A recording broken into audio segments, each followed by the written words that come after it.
नमस्कार दर्शकों, मैं पंडित रत्नाकर त्रिपाठी एक बार फिर से आप लोग का स्वागत करता हूँ अपने इस यूट्यूब चैनल पे। प्रिय दर्शकों, आज हम कुंडली के एक ऐसे ग्रह की बात करेंगे जो जब देने पे आता है तो छप्पड़ फाड़ के देता है और लेने पे आता है तो आदमी को त्राहिमाम कर देता है। जी हाँ, हम आज बात करेंगे राहु की। राहु एक ऐसा ग्रह है जो आपको राजा भी बना सकता है और राजा से रंक भी बना सकता है। इसमें एक अद्भुत क्षमता है कि अगर इसकी स्थिति आपकी कुंडली में अच्छी है तो आपको ये फर्श से अर्श पे ले जाएगा, अगर खराब है तो अर्श से फर्श पे ले आएगा। अब हम कुंडली के 12वें भाव में देखेंगे कि राहु आपके लिए कैसा प्रभाव आपको उत्पन्न कर रहा है। और दूसरी चीज, राहु के लिए सबसे पहले ये समझना होगा कि राहु हमेशा मिला जुला प्रभाव देता है। जैसे कहने का मतलब, जैसे मैंने बोला अभी आपको कि फर्श से अर्श पे ले जाएगा, तो फर्श से अर्श पे आपको भौतिक सुखों के दृष्टिकोण से तो ले जाएगा, लेकिन जरूरी नहीं है कि उसके साथ आपको परेशानियां ना दे। कुछ ना कुछ आपको मानसिक तनाव की स्थिति देगा, चाहे वो रिश्तों में हो चाहे स्वास्थ्य में हो। यानी ये अच्छाई भी देता है। अगर अपनी दशा महादशा या आप कुंडली के किसी भाव में बैठा हो तो उसके साथ साथ परेशानियां भी देता है। अगर कहीं बिगड़ा हुआ हो तो फिर परेशानियां ही परेशानियां ज्यादा देखने को मिलती है। तो सबसे पहले देखते हैं आपकी कुंडली में अगर लग्न में राहु बैठा है तो क्या प्रभाव देता है। देखिए, राहु को अगर देखा जाए तो राहु को एक चालाक ग्रह माना जाता है। राहु ऐसी चीज को रिप्रेजेंट करता है जो धूर्त होता है। इंसान ऐसे चीज को राहु रिप्रेजेंट करता है, यानी इसके अंदर धूर्तता है, चालाकी है, छल है, दिखावा है। कहने का मतलब ये आपको भ्रम में रख सकता है अगर आपके लग्न में बैठा है, या आपको इतना चालाक, इतना चतुर बना देगा कि सामने वाले को आप बेच देंगे, उसको पता भी नहीं चलेगा। तो दोनों स्थिति, जैसा कि मैंने अभी शुरू में बोला भी कि राहु कहीं भी बैठा हो, अगर ये अच्छा प्रभाव भी देता है तो कहीं ना कहीं उसके साथ उसके कुछ निगेटिव ड्रॉबैक हमेशा रहते हैं। तो अगर आपके लग्न में राहु बैठा है तो अच्छी स्थिति में बैठा है। जैसे राहु के कारक लग्न की कुंडली हुई, जैसे वृषभ लग्न की हुई, मिथुन की हुई, कन्या की हुई, आ, मकर की हुई, कुंभ की हुई, तुला की हुई, वृषभ की हुई, ये लग्न हुए तो फिर राहु यानी आपके लिए कारक है। लेकिन अगर राहु लग्न में बैठा है, उस लग्न यानी आपके लग्नेश की स्थिति अच्छी हुई, क्योंकि राहु छाया ग्रह है, तो जिसकी राशि में बैठता है उसी का स्वभाव बना के, उस राशिपति के स्थिति के अनुसार स्वभाव बना के, या जिस ग्रह के साथ बैठता है या जिस ग्रह की दृष्टि उस पर पड़ रही होती है, कुल मिला के उन्हीं के अकॉर्डिंग वो ज्यादातर रिजल्ट करता है। तो अगर राहु लग्न में बैठा, आपके लग्नेश की स्थिति मजबूत है, तो राहु आपको ये चालाक बनाएगा, आपको तीक्ष्ण बुद्धि वाला बनाएगा। आप अपना काम ऐसी टेक्निक से निकाल लेंगे कि सामने वाले को भी था नहीं, पता नहीं चलेगा कि आपने कैसे ये काम करवा लिया या कर लिया। वहीं कहीं राहु अगर थोड़ा यहाँ पीड़ित हो जाए, थोड़ा कमजोर स्थिति में हो, या किसी ऐसे ग्रह के साथ बैठे हुए हों, जैसे शनि के साथ बैठे हो तो श्रापित दोष बना देंगे। चंद्रमा के साथ बैठ के भी ये राहु मन को अशांत करते हैं। तो ऐसी स्थिति में राहु आपको भ्रम में रखेगा, राहु आपसे गलत डिसीजन करवा देगा। राहु आपको हमेशा जो चीज दिखेगी वो होगी नहीं, ऐसी स्थिति बनाता है। लग्न में अगर कमजोर राहु बैठा है, अगर अच्छा राहु बैठा है तो वो चीज भी आप संभव कर देंगे जो औरों के लिए असंभव है। लग्न का राहु अगर देखें तो यहाँ पे बैठ के सप्तम भाव को देखता है, तो यहाँ पे दाम्पत्य की स्थिति में थोड़ा सा कमजोरी लाता है, और व्यापार पार्टनरशिपिंग, व्यापार भी नहीं करने देता है। या व्यापार अगर आप कर रहे हैं पार्टनरशिप में तो वहां पे कहीं ना कहीं व्यवधान उत्पन्न करता है, क्योंकि रिश्ते में ये विच्छेद उत्पन्न करने की स्थिति बनाता है। अब मैंने जो अभी तक राहु को लग्न में देखा है, अक्सर यही देखा है कि लोग टैलेंटेड होते हैं, अच्छा उनको हर चीज के बारे में नॉलेज भी होता है, लेकिन कई बार वो ऐसे डिसीजन ले लेते हैं जो बहुत ही मूर्खता पूर्ण होता है। तो ये चीज को आपको ध्यान रखना होगा कि अगर आपके लग्न में राहु है तो कहीं ना कहीं आप 10 काम सही करेंगे तो एक दो काम जरूर आप गलत डिसीजन लेके उस 10 जितना आप किए रहेंगे उसका नुकसान कर बैठेंगे। तो थोड़ा सा भी पीड़ित हो, अच्छी स्थिति में तब भी आप बहुत अच्छा काम करते हैं, बहुत अपना काम सबसे निकलवा लेते हैं, आपका नाम समाज में है, सम्मान है आपका। लेकिन एक दिन ऐसा आएगा कि राहु आपको सीधे अर्श से फर्श पे ले आएगा। इसलिए हमेशा आपको राहु के बारे में ध्यान रखना है कि ये जितना तेजी से उठाता है उतना तेजी से गिराता भी है। राहु अगर द्वितीय भाव में जाके बैठ जाए तो क्या प्रभाव देगा। देखिए राहु अगर सेकंड हाउस में है तो यहाँ पे आपको आपकी वाणी में कड़वापन ला देगा।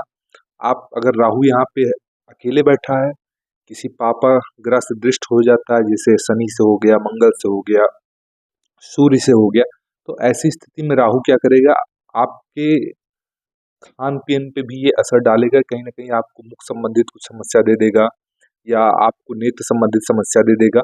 तो और कहीं ना कहीं आप अपने अपना सारा बना हुआ काम अपनी वाणी से खराब कर बैठेंगे। राहु यहाँ पे धन भी आपको अगर पीड़ित स्थिति में है या नहीं भी है, तो धन भी यहाँ आपको अनायास खर्च करवाता है राहु। कुटुंबजनों से संबंध भी बहुत मधुर नहीं रहने देता है। हालांकि ऐसा देखा गया है कि ऐसे लोग बहुत चालाक होते हैं, बहुत बुद्धिमान होते हैं, लेकिन कहीं ना कहीं अपना अपने लोगों से संबंध अपनी वाणी से ही ऐसे लोग खराब कर बैठते हैं, या समाज में भी कई बार अपनी वाणी से ही ज्यादातर काम वो खराब कर बैठते हैं। लेकिन हालांकि सेकंड में अगर राहु बैठा है और सेकंड भाव यानी द्वितीय भाव के स्वामी की स्थिति अच्छी है, तो फिर राहु यहाँ आपको बहुत ही बुद्धिमान, बहुत ही तर्क पेश करने वाला व्यक्ति, बहुत ही कुटुंबजनों से बहुत भी आपको बहुत अच्छा स्नेह प्रेम मिलता है अगर द्वितीय भाव के स्वामी की स्थिति अच्छी है। और यहाँ पे आपको बहुत अच्छा वक्ता भी बनाएगा राहु। आपकी वाणी में वो लय होगी, वो टैलेंट छुपा होगा कि सामने वाला आप जो बोलेंगे वो समझ नहीं पाएगा या उसको भाप नहीं पाएगा। मतलब आप बोलेंगे कुछ और लेकिन उसके पीछे का राज कुछ और रहेगा और सामने वाले को समझ भी नहीं आएगा। तो ऐसा बनाता है राहु द्वितीय भाव में। राहु अगर तृतीय भाव में आके बैठ जाए, तृतीय भाव पराक्रम का है, मेहनत का, पुरुषार्थ का है, मीडिया का है, टूर एंड ट्रेवल्स का है। अब यहाँ पे राहु चूंकि टेक्निकल का कारक है, राहु कलयुग में जितनी भी गैजेट हैं उसमें उस पर सारे पे राहु का प्रभाव है। और तीसरा भाव इसी को रिप्रेजेंट करता है, कॉमन सेंस को रिप्रेजेंट करता है, आठवें से आठवां होने की वजह से। और राहु यहाँ बैठता है तो जीवन में चीजें अचानक कभी आपको सफलता भी मिल सकती है, अचानक कभी आपको असफलता भी मिल सकती है। हाँ, राहु चूंकि पापक ग्रह है और थर्ड हाउस पराक्रम का है, तो राहु यहाँ बैठ के आपको पराक्रमी बनाता है। लेकिन अगर आप वो पराक्रम केवल कोल्हू के बैल वाला पराक्रम करेंगे तो वो आपको सहयोग नहीं करेगा। राहु कहता है कि टेक्निकल माइंड वाला पराक्रम करो, शॉर्टकट वाला पराक्रम करो, यानी मेहनत करो लेकिन दिमाग से ज्यादा, शरीर से कम। तो फिर ये राहु आपको सपोर्ट करेगा। अगर आप मेहनत शरीर से ज्यादा कर रहे हैं, दिमाग नहीं यूज कर रहे हैं, तो ये राहु आपको नहीं सपोर्ट करने वाला है। यानी जहां पे शॉर्टकट हो, जहां पे 1 का 11 करना हो, तो ऐसी स्थिति जहां पे बने, ऐसी जगह अगर आप मेहनत कर रहे हैं तो फिर राहु आपको सपोर्ट करेगा और आपके पराक्रम का रिजल्ट आपको जल्दी और तुरंत मिलेगा। अगर आप ऐसी मेहनत कर रहे हैं जहाँ पे आपको शारीरिक बल का केवल मेहनत आप लगाया जा रहा है, तो फिर राहु आपको ये मेहनत करवाता रहेगा और उसका रिजल्ट भी नहीं मिलने देगा। खासकर social media, tour and travel और टेक्निकल चीज़ों से जुड़ के अगर आप कुछ काम करते हैं, तो राहु आपको यहाँ पे अच्छा रिजल्ट तीसरे भाव में देते हुए दिखाई देगा। बाकी चूंकि 9वें भाव पे इसकी दृष्टि जा रही है, तो 9वें भाव की दृष्टि डाल के आपको भाग्य में ये थोड़ा सा कमजोरी लाएगा, क्योंकि भाग्य में राहु की दृष्टि, कभी भाग्य भाव पे राहु की दृष्टि या शनि की दृष्टि होती है, अगर उस लग्न में कारक नहीं है तो ज्यादातर मामलों में थोड़ा सा भाग्य में ऐसे ही रहेगा कि कभी आपको भाग्य का साथ मिल जाएगा, कभी आपको नहीं मिलेगा। तो यानी आप उसके भरोसे नहीं बैठ सकते हैं। अब बात कर लें अगर चतुर्थ भाव में, यहाँ छोटे भाई बहनों के साथ संबंध भी ये खराब करता है, पराक्रमी बनाएगा। लेकिन अगर आप राहु की तरह सोच रख के, यानी छल, अब छल का अर्थ ये मतलब कि अपना काम निकालने के लिए किसी और का बहुत नुकसान ना हो, तो ऐसे अगर आप काम करते हैं तो राहु आपको सपोर्ट करेगा। आप केवल कोल्हू के बैल की तरह मेहनत करते हैं तो राहु यहाँ आपको उतना सपोर्ट नहीं करते हुए दिखाई देगा। चौथे भाव में राहु यहाँ पे अगर बैठ जाता है तो यहाँ पे घर की, ये फोर्थ हाउस जो है हमारा घर है, हमारा माँ का यहाँ से विचार किया जाता है, भूमि भवन वाहन का विचार किया जाता है। तो चौथे भाव में राहु घर में कलह का उत्पन्न करता है। और चौथे का राहु बहुत अच्छा नहीं माना जाता है, क्योंकि यहाँ पे ये माँ के स्वास्थ्य में कमी लाएगा, आपके जीवन में आपके पत्नी के साथ संबंध खराब होंगे और घर में एक तरह से अशांत वातावरण उत्पन्न करता है। अब चौथे भाव के स्वामी की स्थिति ही बहुत इंपॉर्टेंट रखेगी कि राहु यहाँ पे रिजल्ट कैसा है। किसी भी भाव में उस भाव के स्वामी की स्थिति बहुत ही इंपॉर्टेंट रखेगी कि राहु रिजल्ट कैसा देगा। अगर चौथे भाव का स्वामी अच्छा बैठा है तो राहु आपको इसकी महादशा में राजा बनाएगा, आपको भूमि भवन वाहन बहुवचन में देगा। अगर नहीं बैठा है अगर चौथे भाव का स्वामी, तो जितना आपने अर्जित किया है उसको डुबो देगा, ऐसा प्रभाव देने का काम करेगा राहु।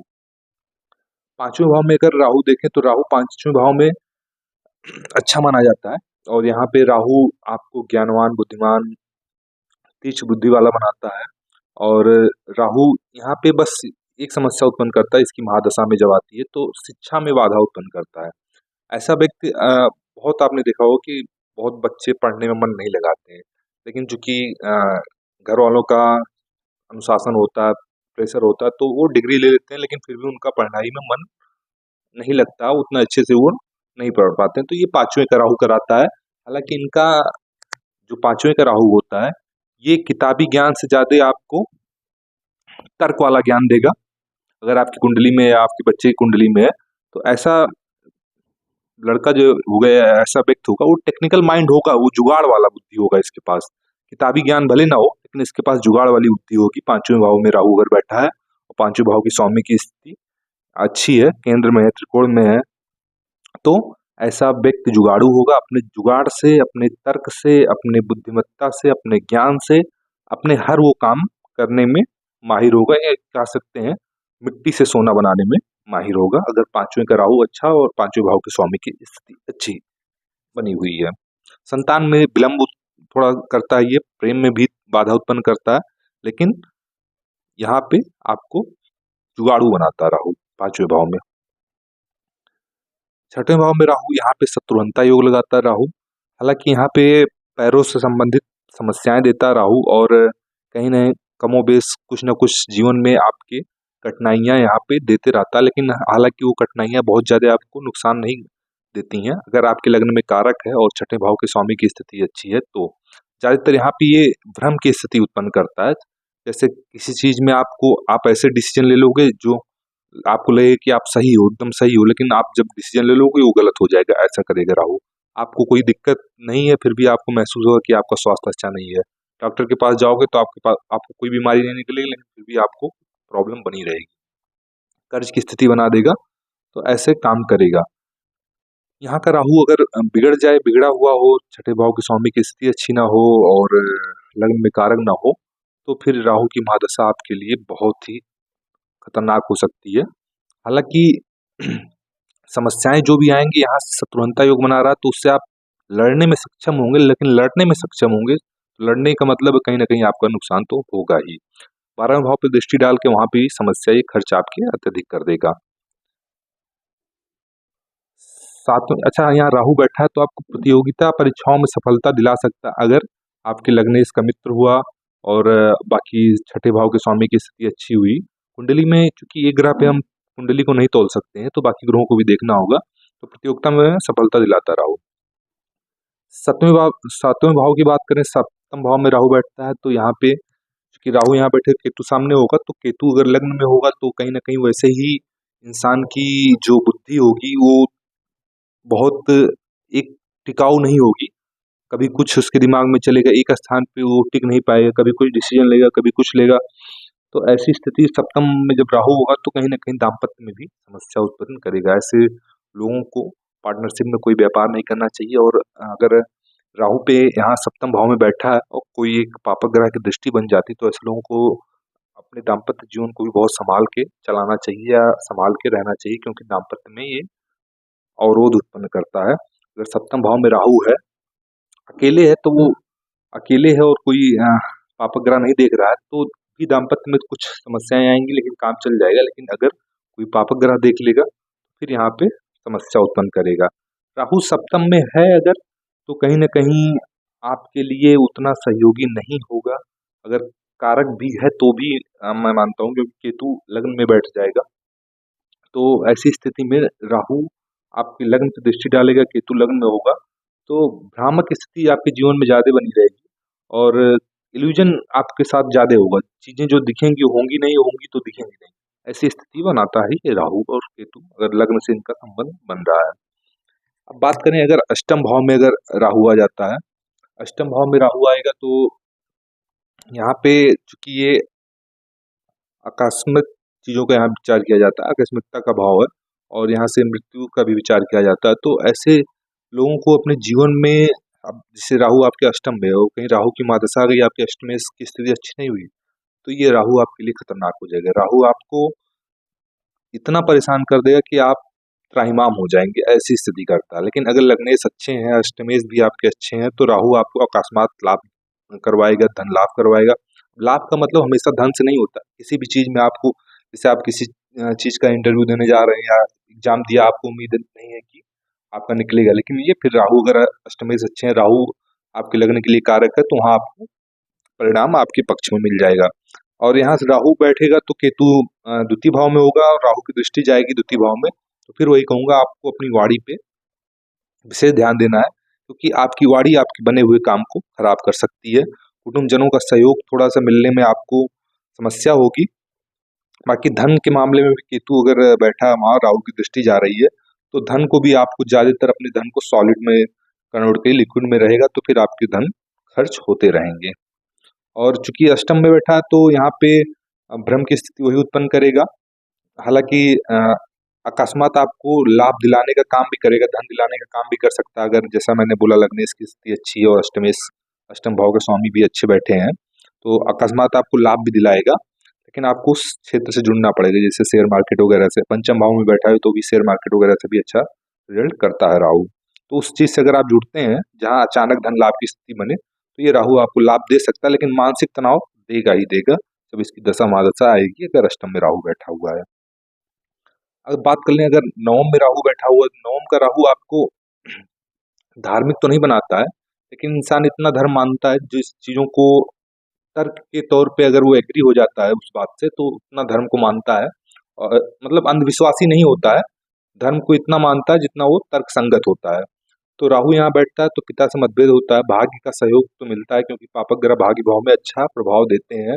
धर्म को वही मैंने बोला, जितना उतना ही मानेगा जितना तर्क संगत होगा, फालतू बातों को नहीं मानेगा। क्योंकि यहाँ से राहु की दृष्टि लग्न पे भी जाएगी, तो वहां से भी आपको थोड़ा सा जो चीजें आपको डिसीजन लेने में आप थोड़ा सा कंफ्यूज करेगा। आपको किसी चीज में डिसीजन लेना हुआ, किसी काम को आपको करना हुआ, तो वहां पे भी थोड़ा सा आपको ये डिले करेगा, या आप काम जल्दी कर देंगे, उसका रिजल्ट सोचने से पहले आपने काम कर दिया और रिजल्ट आपके पक्ष में नहीं आया, थोड़ा सा आपको परेशान करेगा, क्योंकि एक दृष्टि इसकी लग्न पे भी जाएगी। बाकी पराक्रम भाव पे दृष्टि जाएगी, साथ में वहाँ केतु भी होंगे, तो छोटे भाई बहनों से संबंध तो खराब करेगा करेगा। पराक्रम में भी आपको सुस्त कर सकता है।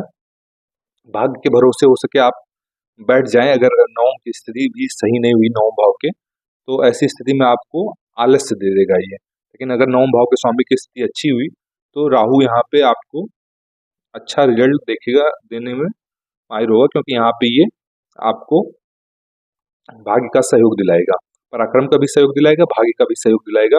ऐसे लोग, अगर राहु भाग्य भाव में बैठा हुआ है, तो ऐसे लोगों को ऐसे यहाँ अपना भाग्य आजमाना चाहिए जहाँ पे अचानक लाभ की संभावना हो। अब जरूरी नहीं कि हमेशा जुआ सट्टा लॉटरी, कई जगह चीजें होती जहाँ आपके पक्ष में रिजल्ट आना बहुत कम चांसेस होते हैं, तो ऐसी जगह पे राहु क्या होता है, यहाँ पे अचानक भाग्य का सहयोग दिलवा देता है।